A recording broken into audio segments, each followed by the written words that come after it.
Today, I'm visiting the talented Lazlo. He was born in Budapest, Hungary in 1937. Hi, Lazlo. How are you? How are you? It's so nice to see you again. Me too. I brought you a little something. Oh, you shouldn't have, but thank you. I baked this for you. It's a lekker. Do you know what a lekker is? No, but I will find out soon. Okay. Wow, Oh, I know some of these people. Some of them, do you take them yourself? This is my wife, and I took it myself, yes. Wow. Well, you're talented. I'm a professional photographer. Oh, yeah? Yes, I am. You didn't know that? I did. I did. In his own way, he too has contributed to the memory of the Holocaust. They are not beauty portraits. I wanted people to look into their faces and imagine the memories that these people have behind them. Oh, this is a sad story. This lady, my wife went to her funeral this morning. Is this why also you're testifying? Because unfortunately... Yes, this is a big part of it also, because there are fewer and fewer of us every day.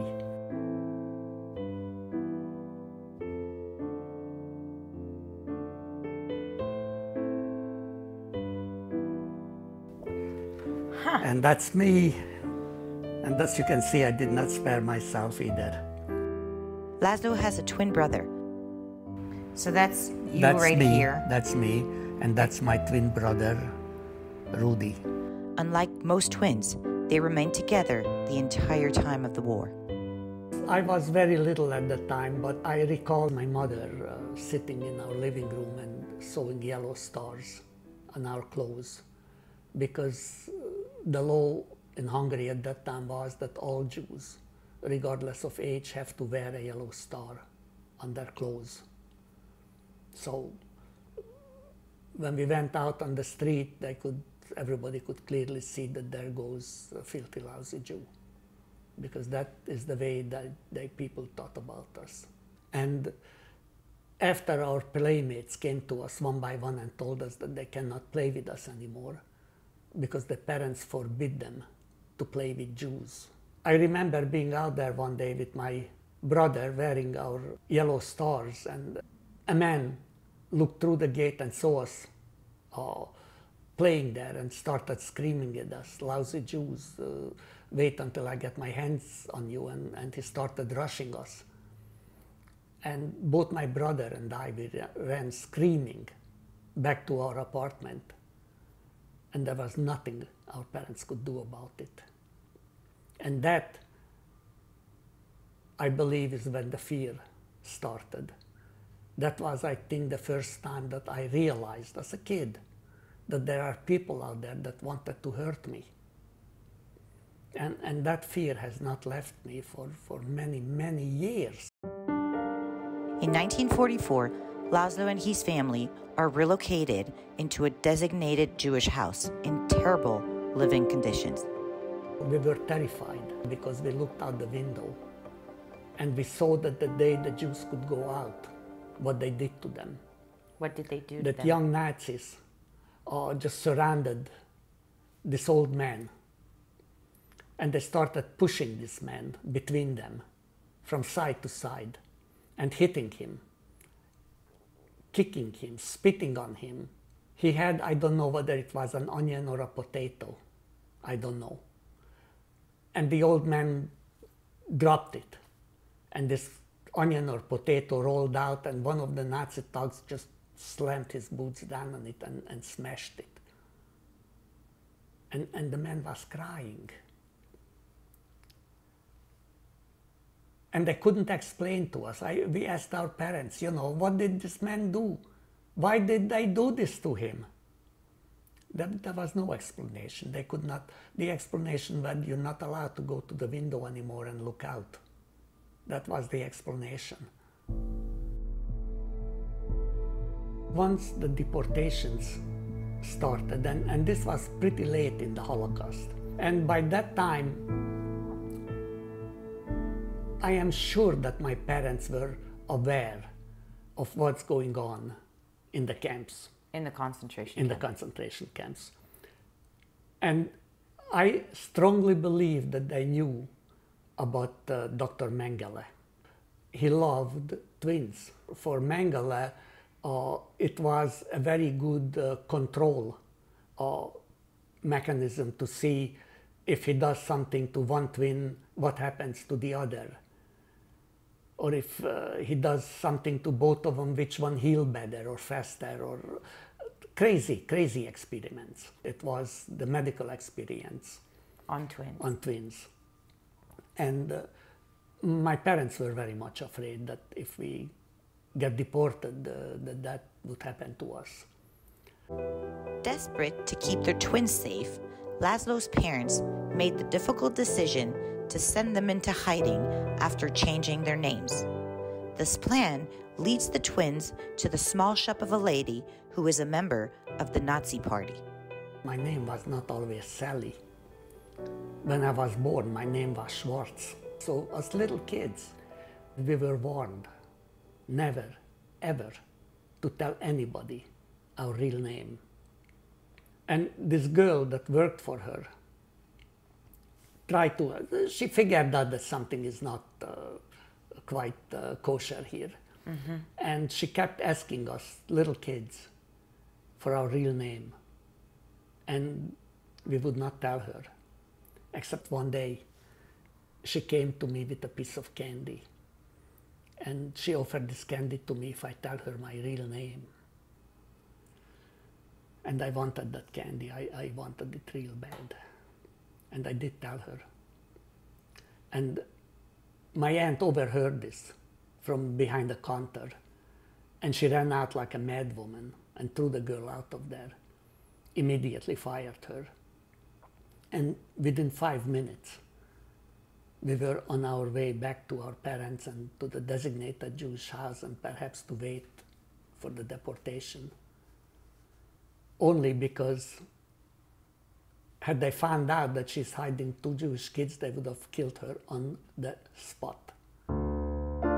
Lazlo's father managed to obtain a certificate of protection by Raoul Wallenberg, a Swedish diplomat who saves thousands of Hungarian Jews at the risk of his own life. Meanwhile, thousands of Jews, including children, are still being murdered around the corner. And the Nazis, the Germans, kind of ran away. But the killing of the Jews in Budapest did not stop. It was now taken over by the Hungarian Nazi Party, the Arrow Cross. They took the Jews down, they lined them up on the banks of the river, and they shot them. How many of them? Hundreds. Every day they were marching them down to the river. We could not see it, but I could clearly hear it. What did you hear? I heard the screams and the cries of these people as they realized what was about to happen. Fire in Hungarian. And we heard the machine gun fire.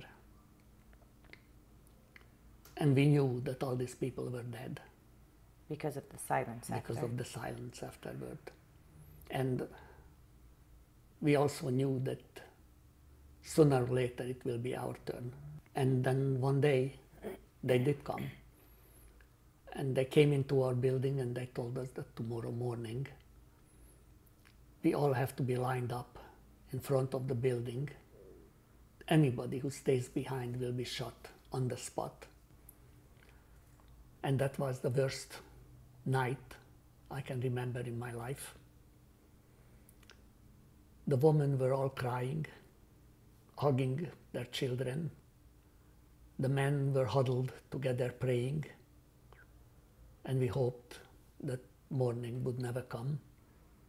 Very early that morning, we heard rifle butts banging on the front door. And the door had to be opened up, and there stood 2 Soviet soldiers. Soviet soldiers. Soviet soldiers looking for Germans. The Soviet army took the street that we lived on that night. That night. That night. If they'd been 1 day late, you wouldn't be here. I would not be here today. So what do you feel as a kid when you go out for the first time? Fresh air. I'm outside. And I can look around. And, well, what you see wasn't pretty. But still, you were outside. Despite the horror, although 2/3 of the Hungarian Jews had been decimated, the family stayed in Budapest.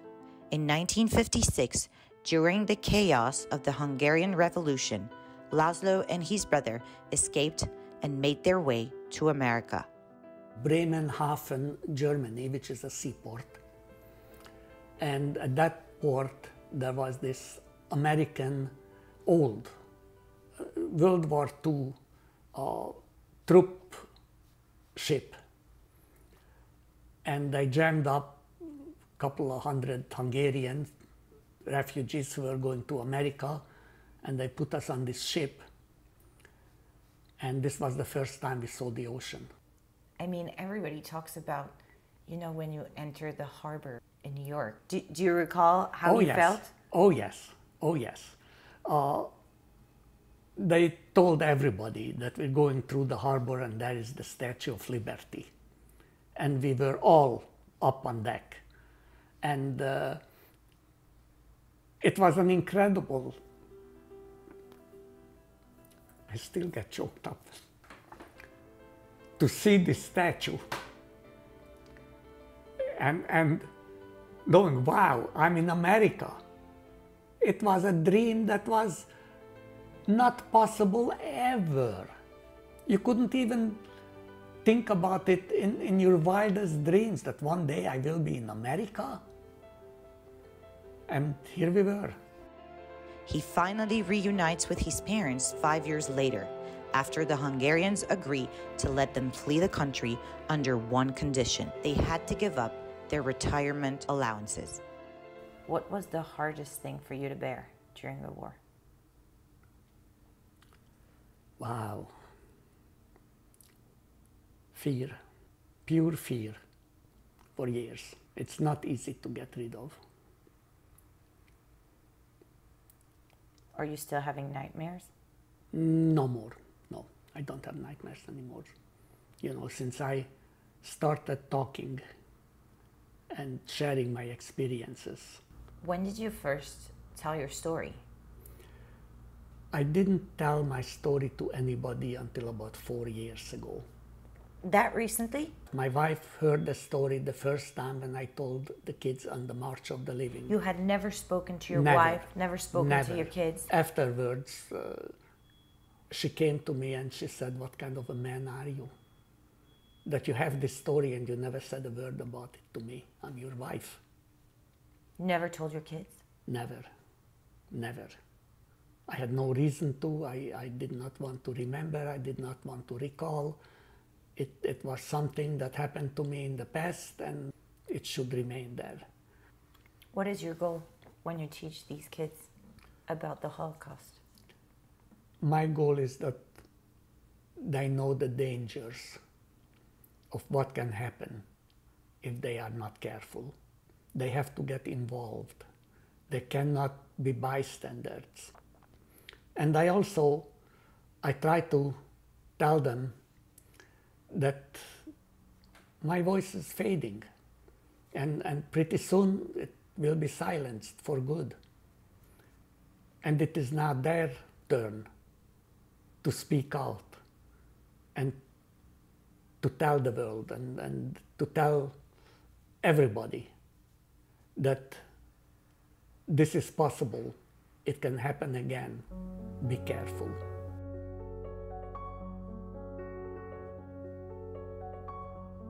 It wasn't too hard for you today to talk about the past? No. By now, You've gotten used to it? I've gotten used to it. I've done it enough. And I'm just glad that people want to know. So until you have a voice, you're going to keep telling your story? Yes, yes. And thank you for all your help. Thank you. In doing that. Thank you for having me. It's anytime, you know that. And thank you. Well, don't say that because I'm going to keep you, like I'm going to hear it and then I might call you more. Please and do. ask you more times. Please do. Feel free to call me anytime Thank you. need to. Thank you so much, Lazlo. Thank you. Thank you so much. Thank you. Thank you so much. Bye. Thank Bye. you. Bye-bye. Bye.